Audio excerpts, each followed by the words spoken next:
kapatid. SMD Maria Loretta Aquino Lozano here. Kami po ay kasalukuyan nandito sa Bangkok Airport. Pabalik na ng Pilipinas. As you can see, hindi po perfect yung aking shape na dahil sa nangyaring accident last year.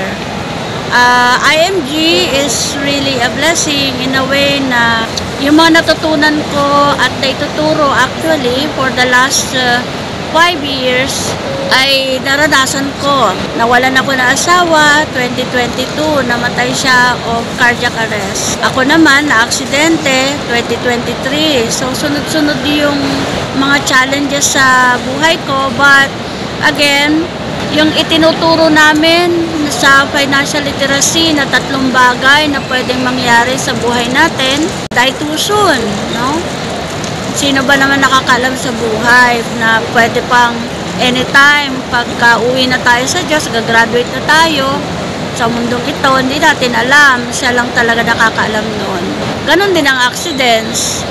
Kung ipapahintulot ng Diyos na tayo dadaan sa aksidente, hindi pa rin natin alam. Kasi kung alam natin sana, at least, di ba, hindi mangyayari accidents. And pagkakasakit. So, sa pagka-aksidente ko, I was bedridden for 3 months. I went to series of operation and major surgery sa mukha kasi multifacial fracture po yung nangyari sa mukha ko. And yung paa ko po almost na ma-amputate. Pero salamat sa Diyos kasi because of His great love, He saved my foot. At sa ngayon, sa pagbabalik ko as a financial educator, nais ko pong ipaalam sa lahat na yung 3 F's of life, actually hindi naman 2 3. What if I die too soon? Pwedeng aksidente, pwedeng, yung instant death na sinasabi, mga biglang kamatay, hindi naman natin alam kung kailan. And what if I live too long? Mahaba yung buhay ko at may sakit, di ba?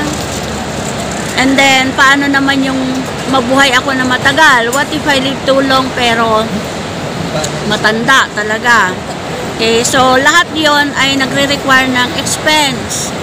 Nung gaano tayo kahanda dun sa mga probable expenses kasi sigurado naman po na merong gagastusin. Ang tanong nga lang ay saan manggagaling yung gagastusin. Kung pwedeng uutangin, kung pwedeng itutulong, kung pwedeng iipunin. So lahat po yon ay itinuro ni IMG bilang paghahanda.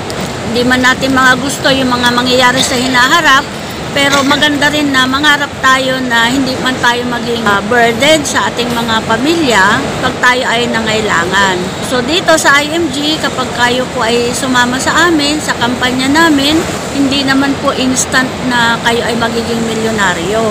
Dito, pwede kang maging milyonaryo sa paraan ng tamang paggamit ng pera, pag-iimpok ng tama, pag-i-invest ng tama, may tamang gamit ang bangko, may tamang gamit ang insurance, ang healthcare, yan. At iba-ibang klase ng mga sinasabi natin na mga financial products na pwede natin magamit. Ito po, si IMG ay isang mission na mapabuti ang bawat Pilipino. Kaya sama na po kayo sa amin. Sigurado dito sa IMG, makakaroon ng linaw kung saan napupunta yung pera ninyo at ano yung pupuntahan ng inyong mga pera.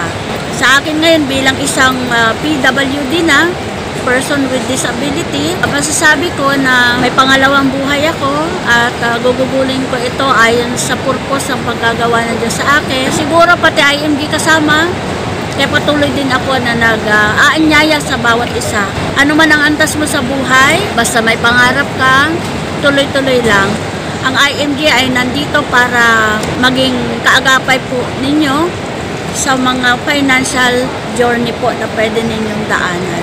Meron pong link bio na pwede po ninyong i-click kung sakaling gusto nyong i-explore ang IMG. Pwede nyo lang pong i-click at the same time, pwede kayong mag-download doon ng e-book. Meron tayong e-book. Magkakaroon na rin ng video book na tinatawag. Ito yung kung ayaw nyong basahin, pwede nyo na lang siyang panoorin. Pwede nyo lang po akong i-reach out sa mga iba pa ninyong mga katanungan. Okay po? Muli, nagpapasalamat po SMD Maria Loretta Aquino Lozada. Kakampi mo, kakampi natin. Sama-sama tayo patungo sa financial freedom. Raffy Tulfo po, kakampi ng INAPI, kakampi ng IMMF.